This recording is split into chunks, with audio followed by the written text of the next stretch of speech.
Olá, nesse momento eu quero fazer uma leitura no Evangelho segundo escreveu Lucas, capítulo 22, do 39 ao 46. Está escrito assim: Jesus saiu como de costume, foi para o Monte das Oliveiras, e os seus discípulos o seguiam. Quando chegou ao lugar, disse-lhe: Orai para que não entreis em tentação. Apartando-se deles cerca de um tiro de pedra, pôs-se de joelho orando, dizendo: Pai, se quiseres, passa de mim este cálice, todavia não se faça a minha vontade, mas a tua. Então apareceu-lhe um anjo do céu que o confortou, e em agonia orava mais intensamente. O seu suor tornou-se em grandes gotas de sangue que corria até o chão. Levantando-se da oração, foi ter com seus discípulos, e os quais achou dormindo. Exclamou de tristeza. Ele disse: Por que estáis dormindo? Levantai-vos e orai para que não entreis em tentação. Desse texto eu quero abordar a seguinte questão, que é muito significante para a nossa vida. É como eu organizo a minha vida, a minha espiritualidade, a partir da minha percepção de Deus dentro da tragédia, dentro daquilo que me desestruturiza, me tira a estrutura, que deixa-me sem estrutura, que me desequilibra. Porque é fácil nós tendemos a organizar nossa vida sempre vendo Deus a partir da providência, a partir do conceito de predestinação, a partir do conceito do milagre, a partir do conceito do poder que Deus tem para intervir e fazer coisas maravilhosas, grandiosas, derrubando muralhas, levantando o caído. Então, a nossa tendência é sempre organizar a nossa vida como Deus dá providência. Mas a pergunta que eu quero arrancar do seu coração e fazer você pensar como eu devo, como eu estou organizando a minha vida através de Deus, como que Deus é Deus dentro da tragédia, dentro da angústia, dentro do momento onde eu não consigo fugir e que a realidade realmente vem sobre a existência humana e os valores, os sentimentos de superioridade de uma espiritualidade da providência se desfazem. Porque esse texto é um texto que eu quero usar como base, porque é um texto que fala do próprio Deus, na pessoa de Jesus, num processo de angústia, num processo que talvez você lê esse texto e diga assim: mas aqui está. Você tem que ler, porque a exegese, a hermenêutica já nos afirma, com base nos textos anteriores e depois nos anteriores, vai nos dizer que tudo isso era um fato que deveria acontecer para um bem maior.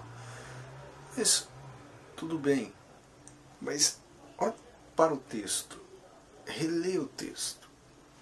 A realidade de Jesus não é uma pintagem, não é um quadro teatral, não é um quadro. Não é um quadro que Jesus está fingindo dores, sentindo angústia. Não, estou dramatizando a vida humana, não.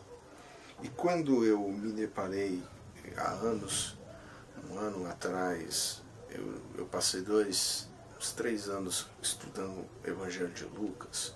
Foi uma experiência maravilhosa.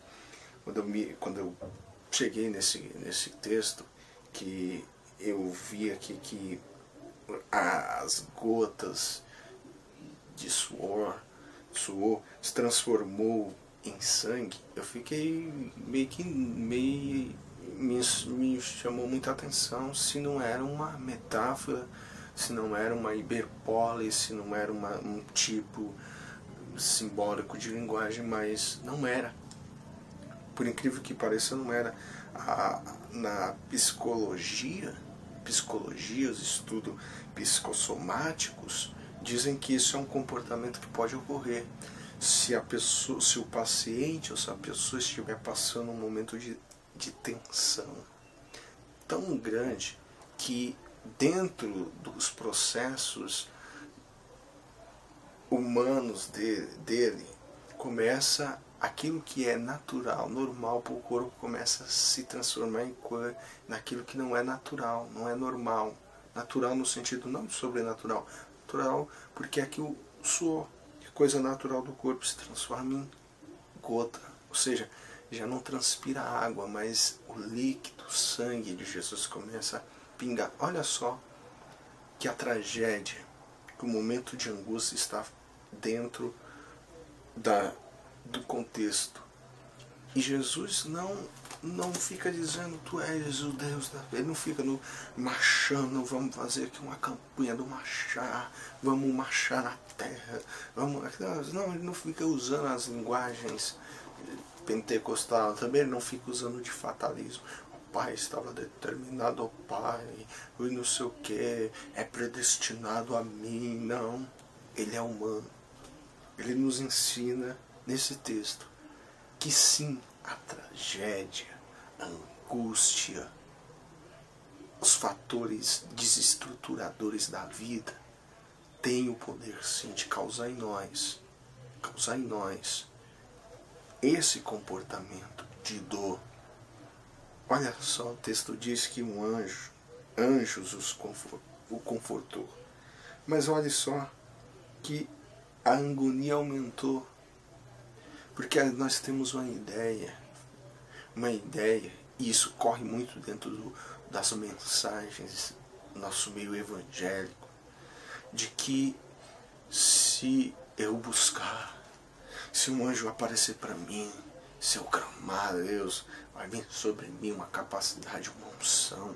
Se eu for no culto da campanha do Homem de Deus B, ele vai me dar uma toalha. Ele vai falar 7 coisas para me fazer e aquilo vai me livrar. Eu vou ter livramentos. Aqui não foi livramentos. Que não, pelo contrário. A realidade que estava à espera de Jesus era verdadeira, realmente era angustiadora. Então, como que você e eu devemos organizar a nossa vida na tragédia? Como Deus é Deus na tragédia? Primeiro desse texto que eu aprendo, a realidade é realidade. Primeiro, a realidade é realidade. Nós nunca devemos deixar a religião causar em nós delírios irreais, a ponto de negarmos a realidade que devemos enfrentar. Houve uma época aí de alguns pastores, missionários e pregadores que oravam nas pessoas, e quando perguntavam para ela, você está sentindo uma dor na perna esquerda ou uma dor em tal lugar, a pessoa era ensinada por tal pastor, por tal pregador, que ele deveria negar aquela dor, falar assim, não, eu não estou sentindo, não importa se ele passa sumando, arrastando a perna, mas ele tinha que dizer para a doença, porque ele tinha que declarar. Isso é fugir, isso é criar ilusões, porque aqui Jesus não fica fantasiando, eu sou mais que vencedor, meu nome vai estar sobre todo nome, eu vou morrer, mas vou ressuscitar, eu tenho que declarar isso. Ai pessoal, ai discípulos, eu vou morrer, mas eu vou ressuscitar, vocês vão ver. Não, a realidade é realidade. Mas em segundo lugar, eu tenho que ver que a vontade de Deus para mim não é a morte, não é não é conspiradora contra mim. Porque aqui a vontade de Deus não é significar que eu estou dando meu filho como um sacrifício e nós vamos matá-lo e vamos curar todo mundo, vai ser salvo. Não. Aqui a vontade de Deus, aqui no sentido de entender que todo aquele processo da tragédia, dos poderes econômico, religioso e político que esmagaram Jesus, esses poderes não venceu. Por quê? Porque Deus é um Deus de vida. E que Deus está para além da morte. E que na tragédia ela é real. Mas também o amor de Deus se faz presente. Então, em segundo lugar, Jesus não ficou desacreditando que a vontade de Deus era a vida. E por isso que ele ensinava que vida em abundância. Por isso que ele ensinava: vinde a mim, todos os que estão cansados e sobrecarregados, porque ele estava oferecendo um Deus da liberdade, um Deus que é libertador da alma que se angustia através de um jugo religioso, de uma prisão que nos sufoca e nos tira a paz de acreditar num Deus que mesmo na tragédia está presente com o seu amor. Então, nós podemos encarar a vida nesses dois pontos: realidade, sem fugirmos dela, e enxergarmos e acreditarmos que a vontade de Deus é vida. Mas não é porque a vontade de Deus é vida que essa realidade não vai causar em mim o efeito real. Porque Jesus sentiu dor, Jesus morreu realmente. Tudo isso é verdade. Tudo isso que a maldade triunfou naqueles momentos, triunfou. A dor foi verdade, tudo foi real. Mas ele não ficou fantasiando. Mas Jesus ressuscitou como mostra, para nos mostrar que Deus é um Deus que está presente e que a vida triunfará sobre a morte. Então, que Deus nos abençoe. Eu quero, antes de encerrar, recomendar 3 livros. Primeiro, de Rubem Alves. Rubem Alves tem centenas de livros, mas eu quero recomendar para você que quer entender um pouco sobre o efeito opressor da religião, os púlpitos das igrejas, que muitas vezes causa os seus ouvintes, esse livro, Religião e Repreensão. Religião e Repreensão. Pela editora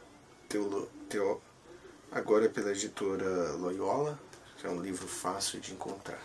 Outro livro que eu quero te passar é um livro de um autor para mim, muito importante na minha espiritualidade, que é Andrés Torriqueruga, Do Terror de Isaac ao Abba de Jesus, por uma nova imagem de Deus. É um livro importantíssimo, que trabalha conceitos, que trabalha estruturas já formadas por décadas e séculos, religiosas, que muitas vezes nos apresentam um Deus sádico, um Deus aprisionador. E a partir desse livro, um livro filosófico, um livro de um conteúdo muito rico, assim como o do Rubem Alves. Rubem Alves é um psicanalista, um poeta, eu tenho centenas de livros dele, é um dos meus autores favoritos, esses dois.